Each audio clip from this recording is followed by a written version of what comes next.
Good morning everyone. आज हम करने वाले हैं 22 अगस्त 2024 के the Hindu plus Indian express दोनों ही न्यूज़पेपर का एनालिसिस। दोनों ही न्यूज़पेपर में से मैं आप लोगों को यूपीएससी से रेलिवेंट जितनी भी न्यूज़ होंगी वो सारी की सारी पढ़ाऊंगी। इसके अलावा मैंने आप लोगों की सुविधा के लिए इस वीडियो को 6 पार्ट्स में डिवाइड किया हुआ है। सबसे पहले हम एक इम्पोर्टेंट आर्टिकल के साथ शुरुआत करते हैं। उसके बाद हम एक प्रीलिम प्रैक्टिस क्वेश्चन यहाँ पर करते हुए चलते हैं। देन जितने भी आर्टिकल मेन से रेलिवेंट आए हुए हैं उन सभी को हम पढ़ते हैं। उसके बाद हम प्रीलिम से रेलिवेंट जो आर्टिकल्स हैं उनको पढ़ते हुए आगे बढ़ते हैं और मैपिंग के साथ में अपनी वीडियो के एंड करते हुए हम लास्ट में वोकेबलरी के साथ में वीडियो को ख़त्म करते हैं। तो ये हमारा पूरा का पूरा स्ट्रक्चर होने वाला है। शुरुआत करते हैं आज के पहले आर्टिकल के साथ में, जो कि बात कर रहा है कि कैसे मार्स जो है और मार्स के जो पत्थर हमें दिखाई देते हैं, रॉक दिखाई देते हैं, उसके नीचे साइंटिस्ट ने अभी पता लगाया है कि लिक्विड वाटर वहां पर पाया गया है। लिक्विड वाटर यानी कि क्या मार्स पर पहले वाटर नहीं पाया गया था मैम? पहले हमें पता चला था कि मार्स के जो पोल्स होते हैं ना वहां पर आइस है, तो हमें आइस का तो पता चला था। लेकिन it is the first time in the history of Mankind जब हम स्पेस एक्सप्लोरेशन के थ्रू में यहाँ पर स्पेस के अंदर ये समझने की कोशिश कर रहे हैं कि क्या किसी और जगह पर भी लाइफ जो है वो हो सकती है। फिलहाल हमें इतना नहीं पता है कि लाइफ इस पे होगी या नहीं, लेकिन अजम्पशन यही है कि क्योंकि लाइफ के लिए सबसे इम्पोर्टेंट जो एक चीज़ है दैट इज़ वाटर, और वो वाटर अगर यहाँ पर हमें लिक्विड फॉर्म में मिल रहा है तो देर इज़ अ पॉसिबिलिटी कि वहाँ पर भी लाइफ जो है वो एग्जिस्ट कर सकती है। चलिए इसके बारे में और पढ़ते हैं और समझते हैं कि साइंटिस्ट ने इसके बारे में पता लगाया तो लगाया कैसे, ये ज़रा हम अच्छे से यहाँ पर देखेंगे। हमें समझ में आता है कि अभी एक स्टडी पब्लिश हुई है। स्टडी का नाम था liquid water in the Martian mid crust, यानी कि क्रस्ट यानी कि जो ऊपरी हिस्सा होता है उसके अंदर हमें क्या मिला है? लिक्विड वाटर मिला है। अब ये स्टडी जो थी पब्लिश की गई थी नेशनल एकेडमी ऑफ साइंस के अंदर, और यहाँ पर हम देखते हैं कि University of California San Diego के अंदर में दो साइंटिस्ट, जिनमें से एक का नाम था वशान वेरिट एंड दूसरे थे मैथिस मॉसफील्ड एंड मिशेल मंगा, इन्होंने इस स्टडी के ऊपर पूरा पूरा काम किया। तो इन्होंने क्या किया? बेसिकली इन्होंने क्या किया कि इन्होंने एक नासा का जो मिशन था, नासा हम देखते हैं कि यहाँ पर यूएसए की क्या है, स्पेस एजेंसी है। तो नासा का यहाँ पर एक मिशन था और उस मिशन के तहत पर मार्स इनसाइड लैंडर उसको बोला जा रहा था। तो उसके तहत पर उसके साथ में एक सिस्मियोग्राफ को भी भेजा गया था। अब सिस्मियोग्राफ क्या होता है? मैंने आप लोगों को अर्थ पे तो समझाया है सिस्मियोग्राफ क्या होता है। हाँ मैम, हमें थोड़ा थोड़ा याद आ रहा है। क्या होता है? सिस्मियोग्राफ का मतलब होता है जो वेव्स की यहाँ पर स्टडी करे और उसको यहाँ पर निकाल के दे। अब हमें कैसे पता है हमारे अर्थ के अंदर क्या क्या स्ट्रक्चर है? चलिए इसको जरा थोड़ा सा समझने की कोशिश करते हैं। मान लीजिए मैं आप लोगों के लिए यहाँ पर अर्थ बना रही हूँ। ये हमारी अर्थ है। ये हमारी अलग अलग पार्ट्स में बटी हुई है। हमें पता है जैसे जैसे अर्थ के नीचे हम जाते हैं तो एस्थेनोस्फेयर को देखते हैं, उसके नीचे जाते हैं तो हम मेंटल को देख पाएंगे, उसके भी नीचे अगर जाएंगे तो हम आउटर क्रस्ट और नीचे आउटर कोर एंड और अंदर जाके इनर कोर को देख पाएंगे। तो ये हमें दिखाई देता है हमारी अर्थ का स्ट्रक्चर। अगर आप उसको एक बॉल समझकर बीच से काटेंगे तो वो इस प्रकार से दिखाई देगी अलग अलग लेयर्स में। लेकिन क्या कभी हम अंदर गए हैं अर्थ के? नहीं, हम तो कभी भी अर्थ के अंदर नहीं गए हैं। अर्थ के अंदर जैसे ही जाते हैं, आज तक का सबसे जो गहरा गड्ढा हमने खोदा है, खुदाई की है, वो तो केवल और केवल 12 किलोमीटर का है, जो कि रशिया में किया गया है। तो खदान के मात्रे में से तो हम नहीं जा सकते। क्यों? क्योंकि यहाँ पर अगर कोर तक, हाफ रीजन तक आप जाएंगे तो वो 6000 किलोमीटर से ज़्यादा होता है। तो हम तो 12 किलोमीटर से ज़्यादा नहीं जा पाए। तो हमें कैसे पता है कि अर्थ के अलग अलग स्ट्रक्चर हैं और अलग अलग स्ट्रक्चर में अलग अलग मटेरियल पाया जाता है? ये हमें कैसे पता है? इसके बहुत सारे रीजन हो सकते हैं। सबसे इम्पोर्टेंट जो इसमें एक कारक होता है वो होता है वेव्स। जैसे ही कोई भी अर्थक्वेक आता है तो हमें पता है उसकी जो वेव्स निकलती हैं वो सभी दिशाओं में जाती हैं, और यही वेव्स जब रिफ्रैक्ट होती हैं या फिर अपना पैटर्न बदल लेती है तो हमें समझ में आता है कि हाँ, आउटर कोर जो है अर्थ का वो लिक्विड हो सकता है, क्योंकि वहां से जो अर्थक्वेक की वेव्स थी उन्होंने अपना पैटर्न थोड़ा सा बदला था। और 104 डिग्री यहाँ से लेकर 104 डिग्री यहाँ का जो बीच का एरिया हमें दिखाई देता है, वहां पर हम देखते हैं कि ये एरिया शेडो जोन के नाम से जाना जाता है। क्यों? क्योंकि यहाँ पर तो कोई भी मैम जो वेव्स है वो पहुंच ही नहीं पाती है। उसी को हम मापते हैं यहाँ पर सिस्मोग्राफ के लिए। लेकिन मैम हम तो बात कर रहे थे मार्स की, आप तो यहाँ पर हमें भूकंप पढ़ाने के लिए बैठ गए हो। नहीं, मैं आप लोगों को अर्थ को एक नहीं पढ़ा रही हूँ, मैं आपको समझा रही हूँ कि जैसे हमें अर्थ पे पता चलता है ना कि हमारा आउटर कोर एक लिक्विड है और हमारा इनर कोर जो है वो सॉलिड है, और जैसे ही ये जब आपस में इस प्रकार से स्पिनिंग होती है अर्थ की, तो वो लिक्विड भी क्या करता है? स्पिन करता है, जिसकी वजह से जो अंदर का मटेरियल है जिसमें आयरन आ चुका है, और उसमें हम नाइफ को देख पाएंगे, यानी कि एल्यूमिनियम वगैरह को देख पाएंगे, कॉपर वगैरह को देख पाएंगे, जो कि सॉलिड है, वो क्या हो जाता है? उसकी वजह से मैग्नेटिक फील्ड बन जाती है। तो ये मैग्नेटिक फील्ड बनाने में एक बहुत ही इंपॉर्टेंट, अगर हम किसी चीज की भूमिका को देख पाते हैं तो वो हमारे लिक्विड आउटर कोर की भी है। कोरोलिसिस फोर्स जो होता है वो भी इस बात पे पूरा पूरा निर्धारित करता है। तो आज तक हमने जितना अपनी अर्थ को समझा वो कैसे समझा? इनडायरेक्ट तरीके से समझा, और उसमें से एक इंपॉर्टेंट चीज था सिस्मोग्राफ, जिसने हमें इसे समझने में बहुत मदद की।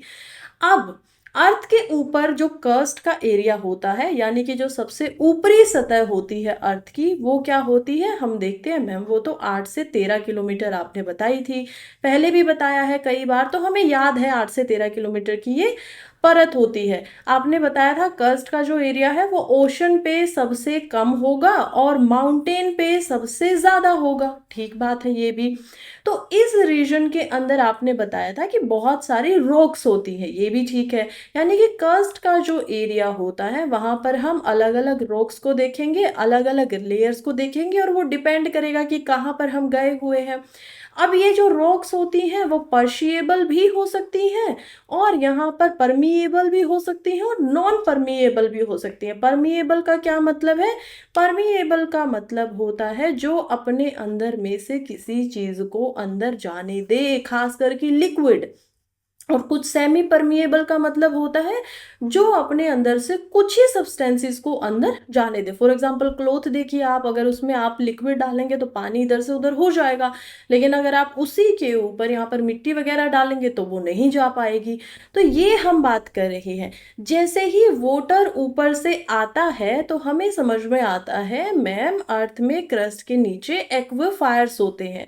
और एक्विफायर्स का कैसे बनते हैं? जैसे ही इन चट्टानों में से यहाँ पर पानी अंदर परमिएबल हो पाता है, ये उसको अंदर जाने देते हैं, तो एक ग्राउंड वाटर बनता है एक्विफायर, और उसी से हम जैसे कि नल वगैरह की मदद से उसी पानी का बाद में इस्तेमाल भी करते हैं। ठीक बात है, ये हमें बिल्कुल पता है। आप लोगों ने नल वगैरह चलाया होगा या ट्यूबवेल अगर खेत में देखा है, तो वो भी क्या होता है? ग्राउंड वाटर का इस्तेमाल कर रहे होते हैं, और वो कहाँ पाया जाता है? अर्थ के नीचे एक्विफायर्स के अंदर। ओके। अब ये जो चीज है ना हमें मार्स पे मिली है, ये सेम टू सेम ऐसी ही दिखाई दे रही है। लेकिन मैम क्या मार्स पे भी बारिश होती है? सवाल तो यही बनना चाहिए। लेकिन जब हम मार्स पे जाते हैं तो हमें समझ में आता है कि मार्स का तो एटमॉस्फेयर बहुत ज्यादा डेंस है, और वहां का एटमॉस्फेयर क्योंकि बहुत ही ज्यादा डेंस है तो वहां पर तो बरसात नहीं हो पाती है, वहां पर तो एवोपोरेशन नहीं होता है, तो बारिश कैसे होगी? तो ये पानी वहां के एक्वाफायर्स में पहुंचा कैसे? ये भी एक सवाल उठता है। और ये वेव्स की मदद से जब हमने सिस्मोग्राफ को वहां पर भेजा और वो वेव्स वहां पर छोड़ी गई, जब मार्स क्वेक आते हैं यानी मार्स के ऊपर भूकंप आते हैं, और जब उनको रिकॉर्ड किया गया तब हमें पता चलता है ऐसा कि हाँ लिक्विड वाटर तो वहां पर जरूर है। तो फिर ये कब गया?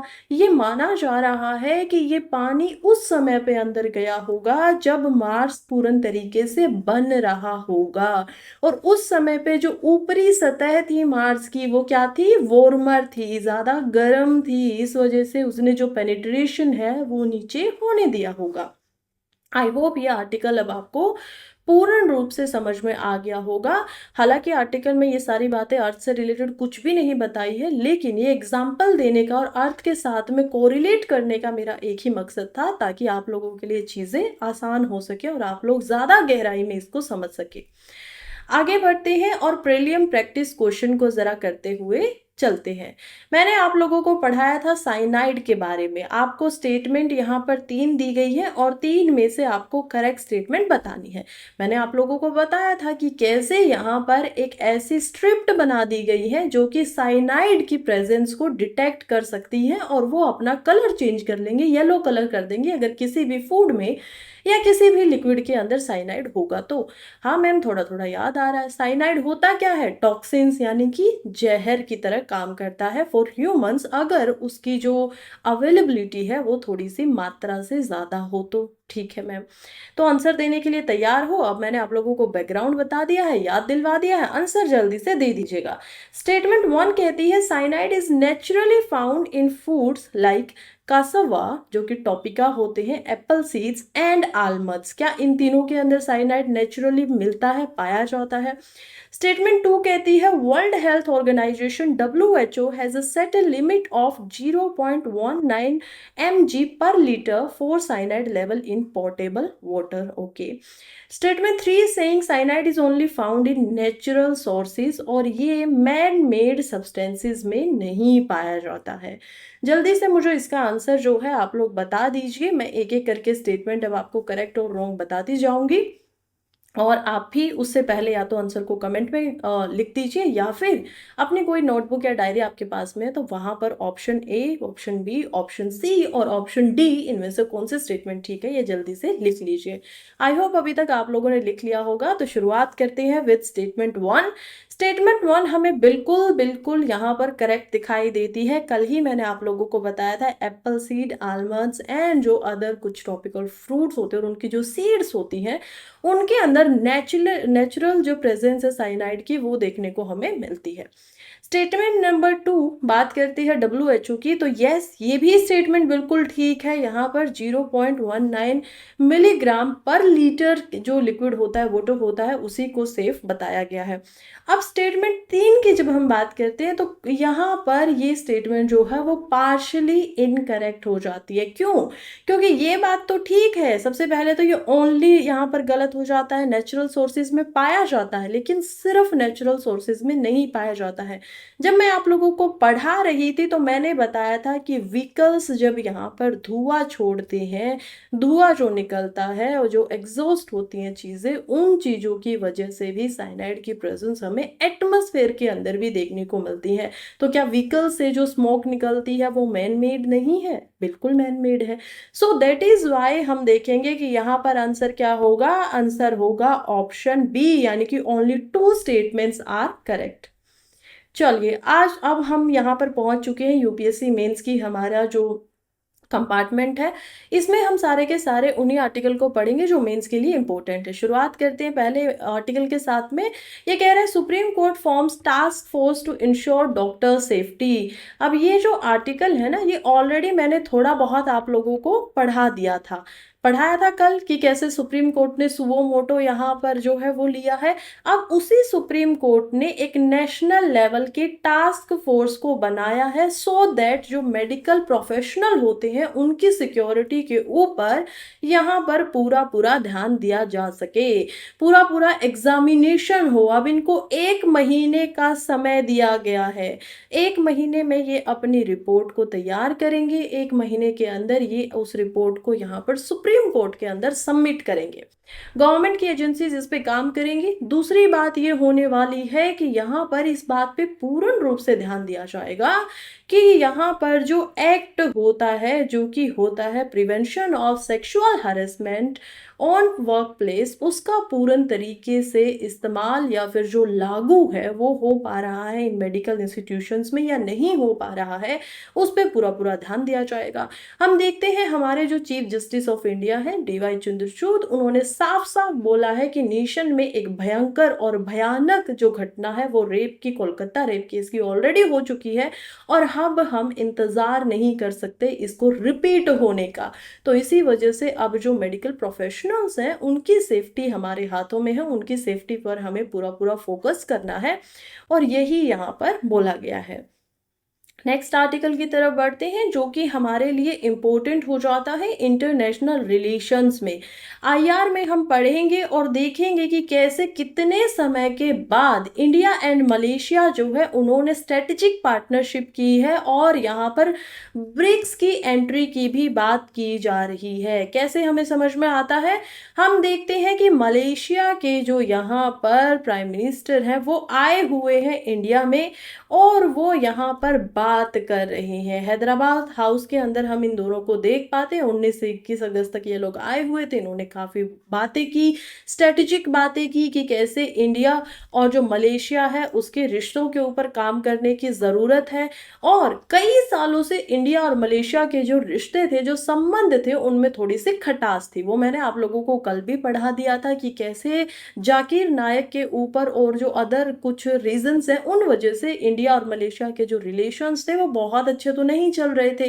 अब कई सालों के बाद ऐसा हुआ है, 2017 के बाद में पहली बार ऐसा हुआ है कि कोई जो कि हाईएस्ट ऑफिशियल है या फिर जो गवर्नमेंट है उनके हेड हैं अनवर इब्राहिम, वो इंडिया में आए हैं।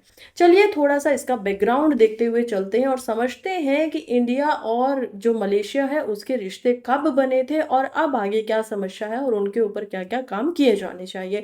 मेंस के लिए इंपॉर्टेंट है तो मेंस के तरीके से ही इसके बैकग्राउंड को भी समझेंगे। बेशक न्यूज़पेपर के अंदर ये सारी बातें नहीं दी गई है, लेकिन फिर भी क्योंकि हमें पढ़ना चाहिए तो इसी वजह से हम पढ़ेंगे। शुरुआत करते हैं तो देखते हैं कि इंडिया और मलेशिया के यहाँ पर रिश्ते जो हैं उनकी शुरुआत हमें 1957 में होते हुए दिखाई देती है। कब होती है? जब यहाँ पर फेडरेशन ऑफ मालिया यानी कि अब जब मलेशिया बनता है तो वो शुरुआत में फेडरेशन ऑफ मलाया के नाम से बना था 1957 में और उसी समय से इंडिया के साथ में उनके रिश्ते ठीक भी हो गए थे। फिर एक स्ट्रॉन्ग रिलेशनशिप हमें दिखाई दे रहा था 1960s तक। हम देख रहे थे कि कैसे दोनों ही कंट्री अच्छा खासा रिश्ता जो है वो बनाकर रख रही थी। प्रेजेंटली अगर हम बात करें तो कोशिश फिर से की जा रही है कि स्ट्रॉन्ग हम पॉलिटिकल, इकोनॉमिक एंड जो कल्चरल टाइज है उनको वापस यहाँ पर लेकर आने की कोशिश करें। मलेशिया के साथ में फिर हम देखते हैं कि बहुत, क्योंकि इतना हमारा जो है वो ट्रेड का रिश्ता यहाँ पर इतना ज़्यादा नहीं है तो इसी वजह से इतने ज़्यादा हमारे पास अदर इन्फॉर्मेशन भी दोनों देशों के बारे में नहीं है। लेकिन हमें ये पता है कि मलेशिया जो है उसके अंदर 2.95 मिलियन इंडियन डायस्पोरा है, यानी कि इंडिया के जो लोग हैं ओरिजिन के वो मलेशिया में अभी भी रहते हैं और सेकंड लार्जेस्ट एक ऐसी कंट्री बना देते हैं मलेशिया को जो कि second largest person of Indian origin community को अपने अंदर होस्ट कर रहा है। सेकंड लार्जेस्ट है तो मतलब फर्स्ट लार्जेस्ट भी कोई होगा, बिल्कुल होगा। कौन है? यूएसए। यूएसए को हम देख पाते हैं जिसमें इंडिया के पर्सन ऑफ इंडियन ओरिजिन सबसे ज़्यादा पाए जाते हैं और सेकंड नंबर पे हम मलेशिया को देख पाते हैं। इकोनॉमिक एंड कमर्शियल रिलेशंस की यहाँ पर बातें की जाए तो हम देखेंगे कि इंडिया का जो मलेशिया है वो 13th यहाँ पर लार्जेस्ट ट्रेडिंग पार्टनर बन जाता है। जब हम बात करते हैं ट्रेड की तो ट्रेड में 13th बन जाता है। इसके अलावा बायलैटरल लेवल पर भी हमने मलेशिया के साथ में कॉम्प्रिहेंसिव इकोनॉमिक कोऑपरेशन एग्रीमेंट को साइन किया हुआ है जो कि 2011 में हमने साइन कर लिया था कि हम अच्छे से काम करेंगे और अपना जो इकोनॉमिक कोऑपरेशन है उसको बढ़ाएंगे। मेजर एक्सपोर्ट क्या क्या किया जाता है ये इंपॉर्टेंट हो जाता है। जब मैं यहाँ पर बात कर रही हूँ एक्सपोर्ट्स की, यानी कि जो इंडिया से भेजा जाता है मलेशिया में, तो उसमें हम बहुत सारे मिनरल फ्यूल्स को देख पाएंगे। इसके अलावा हम एल्यूमिनियम को देख पाते हैं। हम देख पाते हैं यहाँ पर बहुत सारा मीट वगैरह भी भेजा जाता है। आपको पता ही है कि कैसे इंडिया जो है वो एक्चुअली में बीफ के मामले में और जो मीट होता है उसके मामले में लार्जेस्ट एक्सपोर्टर है पूरे वर्ल्ड में, तो वो हम भेजते हैं। फिर इंडिया में स्टील जो है वो भी अच्छा बनता है, वो भी हम भेजते हैं, और ये सारी चीज़ें हम एक्सपोर्ट करते हैं। तो इम्पोर्ट क्या करना पड़ेगा, यानी जो इंडिया में थोड़ी बहुत चीज़ों की कमी होगी वही इंडिया इम्पोर्ट करेगा, मंगवाएगा। जैसे कि इंडिया में पाम ऑयल नहीं पाया जाता है, तो पाम ऑयल जो पाम के बड़े बड़े ट्रीज होते हैं उसका तेल जब निकाला जाता है उनसे, तो वो इंडिया मंगवाता है। उसके लिए क्लाइमेट कैसा चाहिए, उसके लिए ऐसा क्लाइमेट चाहिए जहां पर रेन थोड़ी ज़्यादा होती हो, यानी कि मेरिटाइम बाउंड्री के आसपास का रीजन। तो वो इंडिया में वैसे तो थोड़ा बहुत मिलता है, लेकिन क्योंकि हमारी पूरी की पूरी डिमांड जो है उसकी पूर्ति उससे नहीं हो पाती है, दैट्स वाई हम इसको इम्पोर्ट करते हैं। इसके अलावा हम वेजिटेबल फैट्स वगैरह या वेजिटेबल जो ऑयल होते हैं वो भी यहाँ पर देख पाते हैं कि वो भी हम क्या करते हैं, इम्पोर्ट करते हैं। ऐसे ही एनिमल्स वगैरह और मशीनरी वगैरह को इम्पोर्ट किया जाता है। तो बहुत ज़्यादा ट्रेड नहीं है, इसी वजह से यहाँ पर बहुत ज़्यादा हमारे पास में डाटा भी नहीं है। बात करें इन्वेस्टमेंट की, तो इन्वेस्टमेंट में भी इंडिया काफ़ी इन्वेस्ट कर रहा है, खास करके डिफेंस कोऑपरेशन 1993 में मलेशिया के साथ में इंडिया ने किया था, MOU के साथ में, यानी कि मेमोरेंडम ऑफ अंडरस्टैंडिंग के साथ। और इसके लिहाज पे हम देखते हैं कि दोनों ही जो यहाँ पर कंट्री हैं वो डिफेंस में एक दूसरे का इन्वेस्ट करती है। मोस्टली इंडिया इन्वेस्ट करता है because India has a more defence secure system जो कि ज़्यादा है, और इन्वेस्टमेंट करने के लिए मनी भी ज़्यादा है, तो वो हम देख पाएंगे। एडिशनली कोऑपरेटिव मैकेनिज्म हम देख पाते हैं straight of Malacca and Singapore के बीच में जो स्ट्रेट है, क्योंकि वहाँ से शिपिंग ज़्यादा होती है। इंडियन ओशन में मलेशिया जो है वो एक इम्पोर्टेंट रोल रखता है, एक इम्पोर्टेंट कंट्री बन जाता है। सो दैट्स वाई यहाँ पर हम देख पाते हैं कि ये मलेशिया के साथ में हमारे रिश्ते थे। दोनों ही लीडर जो थे उन्होंने 2010 में स्ट्रेटेजिक पार्टनरशिप भी अनाउंस की थी, और फिर उसी को बढ़ाकर 2015 में इनहेंस स्ट्रेटेजिक पार्टनरशिप भी कर दिया गया था। अब मलेशिया चाहता है कि वो ब्रिक्स की ग्रुपिंग का मेंबर बने, और बार बार प्राइम मिनिस्टर के सामने भी उन्होंने इसी चीज़ पर पूरा पूरा फोकस किया, जोर दिया कि उनको भी ब्रिक्स की जो मेंबरशिप है वो मिल जानी चाहिए। और एशियान का, क्योंकि मलेशिया खुद में मेंबर है, तो इसी वजह से अगर ये हमारा अच्छा दोस्त बनता है तो हमारे लिए भी एक बेनिफिशियल ये एक संधि साबित होगी।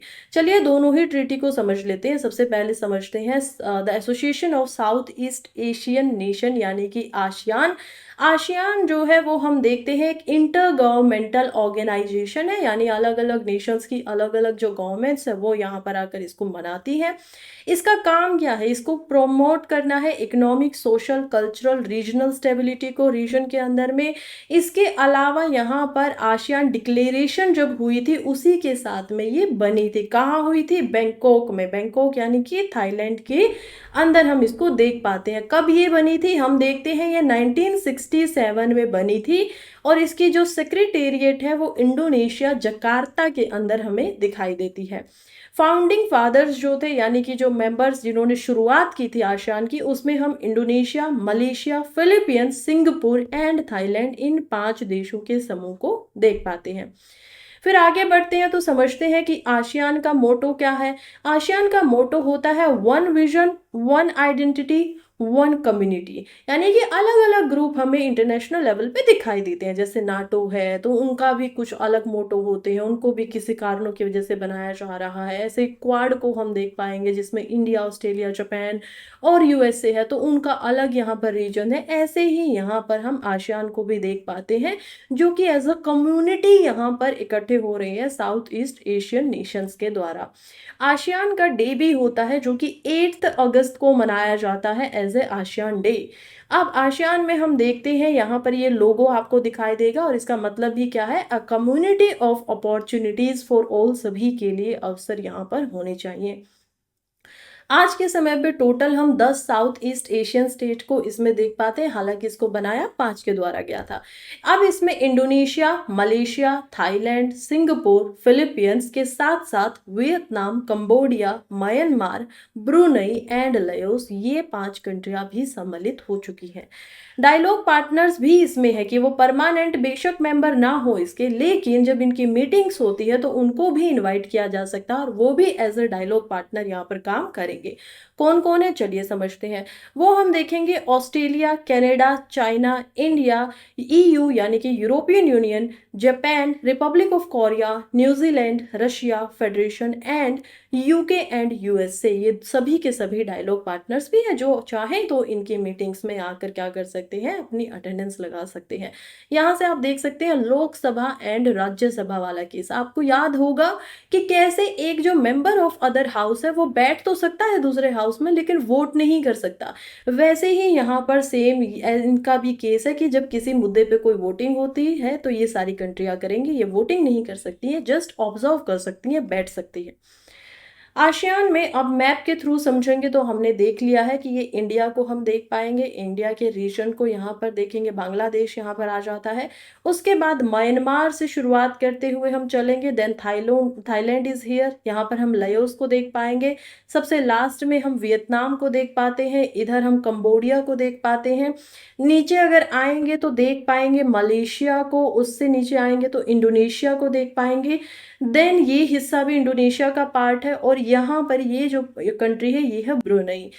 ऊपर जाएंगे तो फिलीपींस को भी हम आराम से देख पाते हैं, यहाँ पर हम सिंगापुर को भी देख पाते हैं जो कि मलेशिया और थाईलैंड का जो रीजन है वहां पर हमें दिखाई देता है। अब ये दोनों कंट्रियों के बीच में जहां हम वियतनाम एंड फिलीपींस को देखते हैं तो बीच में देख पाते हैं साउथ चाइना सी को। इधर देखेंगे तो मलेशिया जो है वो क्या कर रहा है, इंडियन ओशन के साथ में अपनी मैरीटाइम बाउंड्री को शेयर कर रहा है। इंडिया का आसियान के अंदर क्या क्या ओवरव्यू है वो भी देख लेते हैं, इंडिया के लिए इंपॉर्टेंट क्यों हो जाता है ये भी समझ लेते हैं।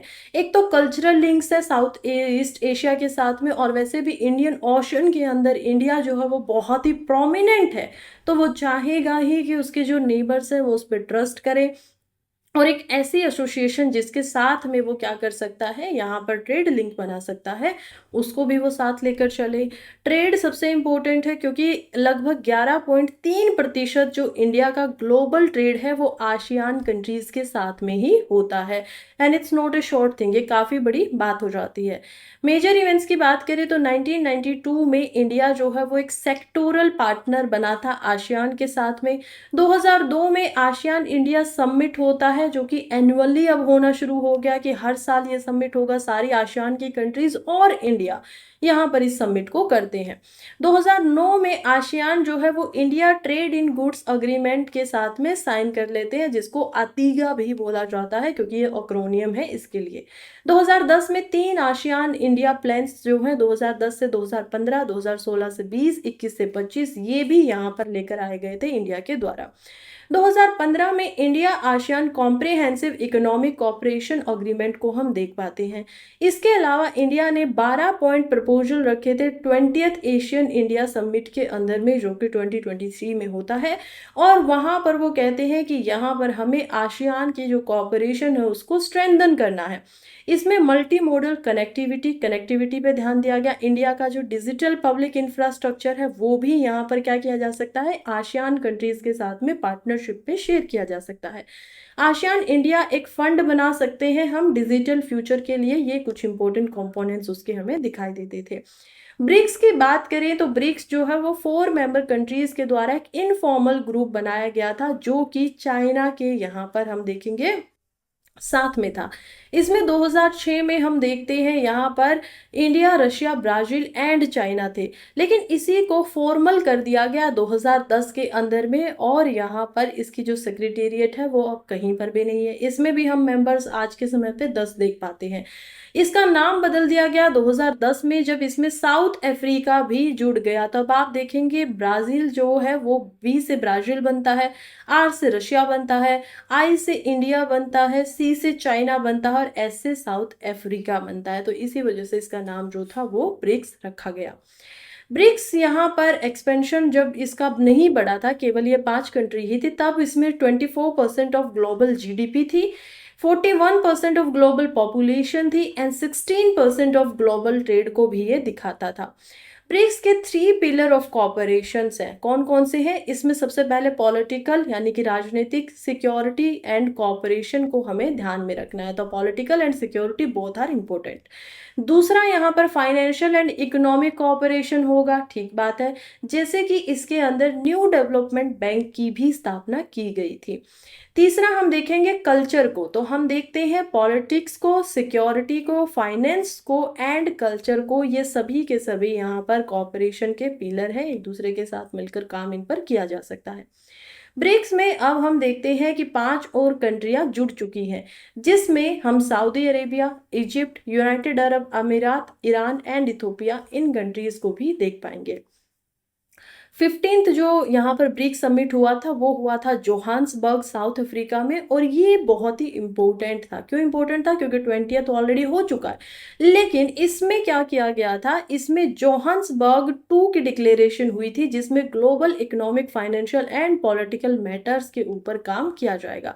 क्या था ये डिक्लेरेशन, उसे हम फिर कभी डिस्कस करेंगे जब ब्रिक्स को मैं आप लोगों को स्पेशली एक वीडियो में पढ़ाऊंगी। फिलहाल के लिए आगे बढ़ते हैं और इसको मैप के जरिए देखते हैं। ओल्ड मेंबर्स को देखेंगे तो ब्राजील हमें यहाँ दिखाई देता है, जो कि साउथ अमेरिका में है। साउथ अफ्रीका को हम अफ्रीकन कॉन्टिनेंट के सदर्न जो लास्ट कंट्री है उसमें देख पाते हैं। इंडिया की लोकेशन हमें पता ही है, चाइना उसके ऊपर है और उसी के ऊपर रशिया है। न्यू मेंबर जब आते हैं तो सबसे पहले हम यहाँ पर देखते हैं इजिप्ट को नंबर 1 पे, दूसरे नंबर पे हमें सऊदी अरेबिया दिखाई देता है, तीसरे नंबर पर हम यहाँ ईरान को देख पाएंगे, 4th नंबर पर यूएई को देख पाएंगे और 5वें नंबर पर इथोपिया भी हमें दिखाई दे रहा है यहाँ पर। तो ये पूरा का पूरा यहाँ पर मैपिंग थी।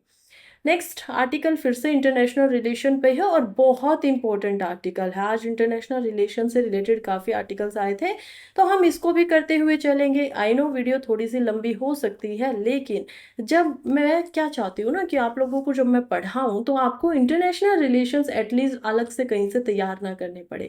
आपके पास में आपको इतनी आदत हो चुकी हो कि जब तक मैं आपको पढ़ा रही हूँ, लगातार 1-1.5 साल आप मुझसे पढ़ रहे हैं, तो आपका इंटरनेशनल रिलेशंस तो न्यूज़पेपर के साथ ही कवर हो चुका हो। तो चलिए स्टार्ट करते हैं आईआर यानी कि जीएस पेपर 2 के तहत में इंडिया एंड जापान के रिश्तों को। सबसे पहले देखते हैं इंडिया एंड जापान ने अभी 2+2 डायलॉग को यहाँ पर कंडक्ट किया है, जिसका फोकस उन्होंने इंडो पैसिफिक पर ही रखा है। कौन कौन ये थे? हम देखते हैं जापान की तरफ से उनके डिफेंस मिनिस्टर आते हैं, प्लस जापान की तरफ से वहां पर हम देखते हैं कैसे फॉरेन मिनिस्टर भी आते हैं। ऐसे ही हम यहाँ पर हमारी तरफ से भी देख पाएंगे। जापान के जो मिनिस्टर ऑफ डिफेंस है मिनरो खियारा, वो गार्ड ऑनर उनको दिया गया है प्रेजेंस ऑफ राजनाथ सिंह के द्वारा, यानी कि 2 मिनिस्टर ऐसे होंगे जो कि जापान के होंगे, 2 ऐसे होंगे जो कि इंडिया के होंगे। यही है 2+2 मिनिस्ट्रियल जो कॉन्फ्रेंस होती है उसका यहाँ पर हम देख पाते हैं। अभी ये इंडिया में आए हुए हैं, नेक्स्ट ईयर इंडिया से यहाँ पर हम लोग जाएंगे जापान के अंदर। चलिए जापान और इंडिया के रिश्तों को थोड़ा सा समझने की कोशिश करते हैं। सबसे पहले टाइमलाइन इसी वजह से लेकर आई हूँ ताकि आप लोगों के लिए जो भी मैं बताऊँ अभी वो समझना भी आसान यहाँ पर हो जाए। देखिए जब हम टाइमलाइन की बात करते हैं तो शुरुआत होती है इंडिया और जापान के रिश्तों की 6th सेंचुरी से। 6th सेंचुरी में हम देखते हैं जापान और इंडिया के रिश्तों की शुरुआत बुद्धिज्म से होती है। बुद्धिज्म लगभग छठी जो ईशा की हम बात कर रहे हैं, सेंचुरी की बात कर रहे हैं, उस समय में जापान तक पहुंचता है और वहां पर काफी फेमस हो जाता है। बुद्धिज्म हमें पता है कि इंटरनेशनल लेवल पर फैलाया गया था, स्प्रेड किया गया था और इंटरनेशनल लेवल पर बहुत सारी कम्युनिटीज ने अपनी बाहें खोलकर बुद्धा के जो नियम थे, कानून थे, उनकी जो लर्निंग थी उसको एक्सेप्ट भी किया था। तो जापान में आज भी बुद्धिस्ट पीपल जो हैं वो पाए जाते हैं, वहां से हमारी शुरुआत होती है।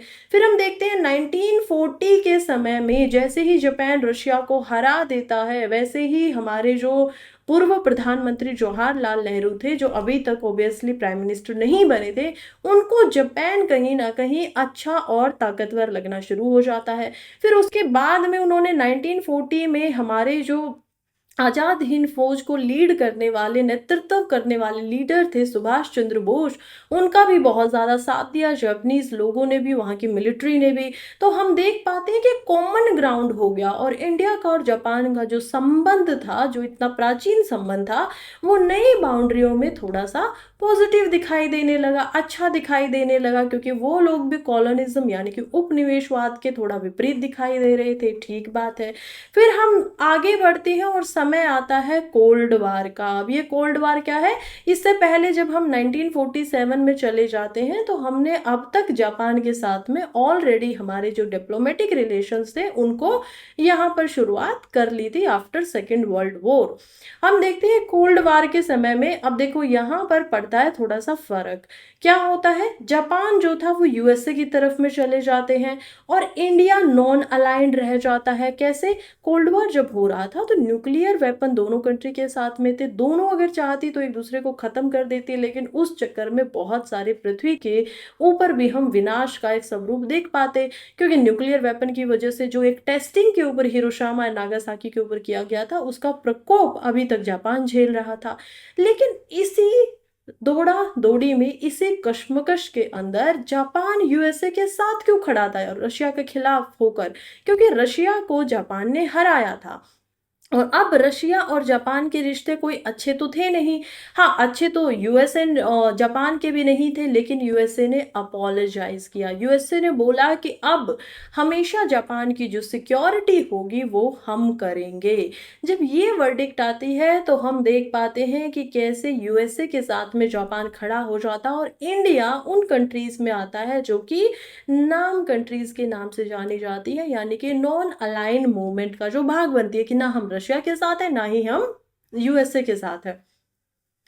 फिर हम आगे बढ़ते हैं और देखते हैं 1990 में यूएसएसआर जो था, यूनाइटेड सोवियत, जो रशिया की हम बात कर रहे हैं, वो खंडित विखंडित हो जाता है, गिर जाता है और उस समय पे इंडिया अपनी थोड़ी पॉलिसी को बदलता है और लेके आता है इंडियाज़ लुक ईस्ट पॉलिसी।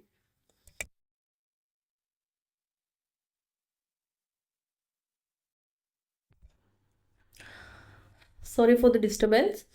हम देखते हैं 1998 के अंदर पोखरान और एटॉमिक टेस्ट किया जाता है और उस समय पे जापान बिल्कुल इंडिया के विरुद्ध चला जाता है, बल्कि इंडिया को बॉयकॉट कर देता है। सभी के सभी इकोनॉमिक पहलुओं के ऊपर भी इंडिया को बॉयकॉट कर दिया जाता है। क्यों?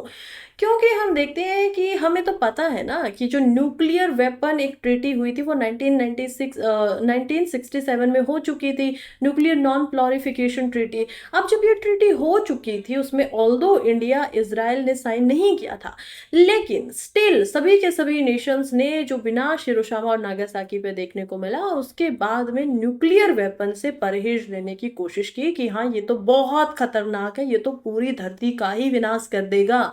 जब इंडिया ने अपना न्यूक्लियर जो टेस्ट है वो किया तो जापान की जो पुरानी यादें थी वो ताज़ा हो गई और यहाँ से हमारे संबंध जो थे वो खटास भरे हो गए। तो 1998 में जापान ने पूर्ण रूप से, हम देखते हैं कि कैसे यहाँ पर इंडिया को बॉयकॉट किया और अलग अलग जो ग्लोबल फॉर्म थे जैसे कि G7, जैसे कि G8, उन फॉर्म्स पे जाकर भी, ग्रुप्स पे जाकर भी इंडिया को क्रिटिसाइज किया।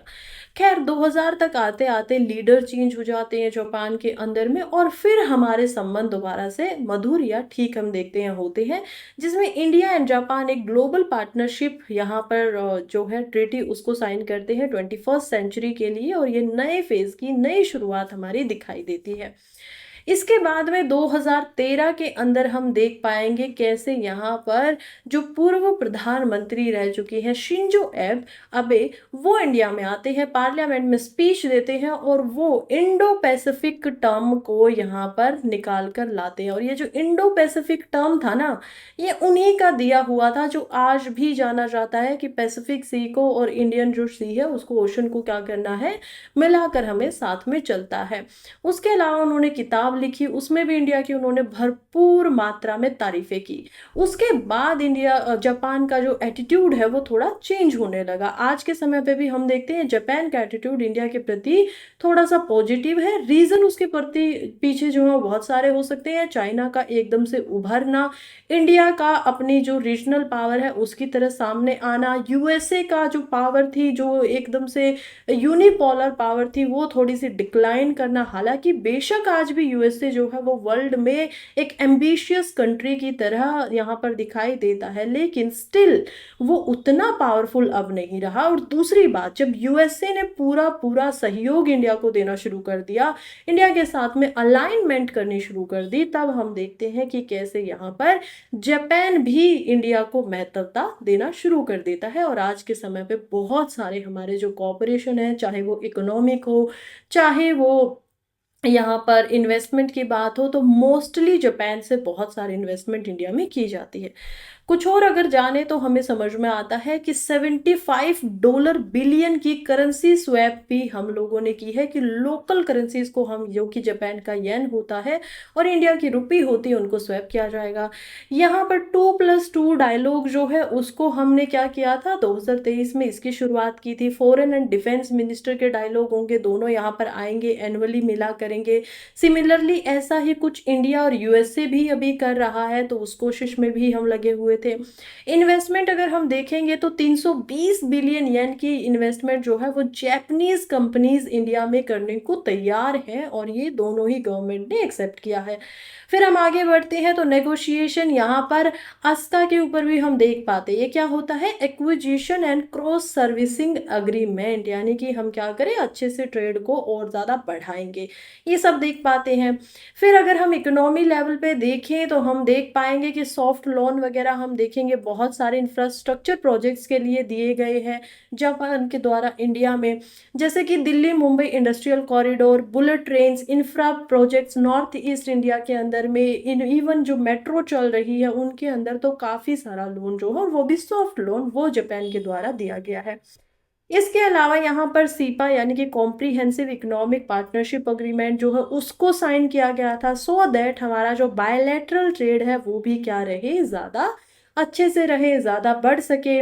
सिविलियन न्यूक्लियर अग्रीमेंट को हमने साइन किया, जबकि इंडिया नॉन, यहाँ पर प्लोरिफिकेशन ट्रीटी का नॉन सिग्नेटरी है। आज तक हमने न्यूक्लियर ट्रीटी जो है उसको साइन नहीं किया है, लेकिन यहाँ पर हमने सिविलियन न्यूक्लियर अग्रीमेंट को किया कि कभी भी सिविलियन के ऊपर क्या नहीं होगा, न्यूक्लियर जो है उसके द्वारा हमला नहीं किया जाएगा।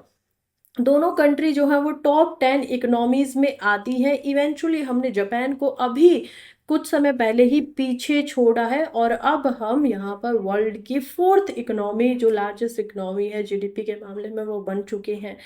बात करें डिफेंस एंड स्ट्रेटजीज की, तो हम देखेंगे दोनों ने ही डिफेंस कोऑपरेशन अग्रीमेंट को साइन किया था 2006 के अंदर, और यहाँ पर मिलिट्री एक्सरसाइज भी की जाती हैं, जिसमें धर्मा गार्डियन जैसी बायलैटरल मिलिट्री एक्सरसाइज को हम देख पाएंगे। इसी में आईमैक्स जो है वो भी हम देख पाते हैं, तो ये भी इम्पोर्टेंट हो जाता है। और इसी के अलावा हम देख पाते हैं यहाँ पर मालाबार एक्सरसाइज, जो कि नेवी के साथ में की जाती है। इसके अलावा बहुत सारे और भी यहाँ पर जो नेगोशिएशन है वो हो रही है, जैसे कि एम्फीबियन एयरक्राफ्ट वगैरह, ये सारी चीज़ों में। जियो पॉलिटिक्स में देखें तो दोनों ही खासकर पीस चाहते हैं, यहाँ पर शांति की जो पूरा का पूरा प्रोग्राम है वो दोनों ही दिखाते हैं। आगे क्या करना चाहिए, तो हम देखते हैं कि आगे भी दोनों कंट्री को अपना जो कॉपरेशन है वो बढ़ाना चाहिए। पूरा मेंस का आंसर मैं आप लोगों का यहाँ पर करवा रही हूँ। तो जापान की जो पॉपुलेशन है वो लगातार ओल्ड होती जा रही है, यानी कि हमें पता ही है कि जापान एक ऐसी कंट्री है जो लगातार यहाँ पर क्या कर रही है, एजिंग पॉपुलेशन के साथ में है। और इंडिया एक ऐसी कंट्री है जिसकी पॉपुलेशन फिलहाल क्या है, यूथ यहाँ पर काफ़ी जवान है, और पॉपुलेशन का एक्सट्रीम जो भाग है, यानी कि most of the population are young still. तो हम क्या कर सकते हैं, कॉपरेशन को और बढ़ाए, और जब इंडिया की तरफ से जापान में जो लेबर है उसको भेजा जा सकता है, एम्प्लॉयमेंट की जो यहाँ पर एक नया दरवाजा है उसको खोला जा सकता है, तो ये भी इंपॉर्टेंट हो सकता है। ये भी एक ह्यूज रोल्स है, रिसोर्सेज के लिए भी, टेक्नोलॉजी में इन्वेस्टमेंट जो है वो किया जा सकता है।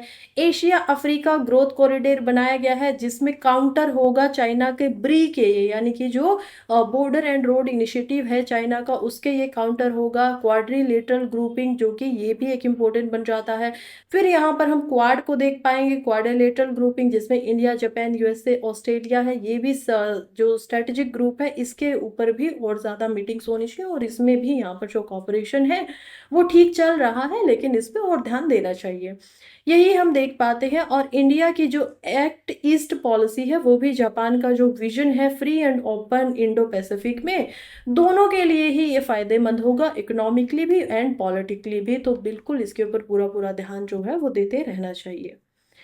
यहीं पर हम नेक्स्ट आर्टिकल के साथ में बढ़ते हैं, जो कि बात कर रहा है पीएम विजिट टू पोलैंड। अब यहाँ पर हम देखने वाले हैं इंडिया एंड पोलैंड के रिश्तों को।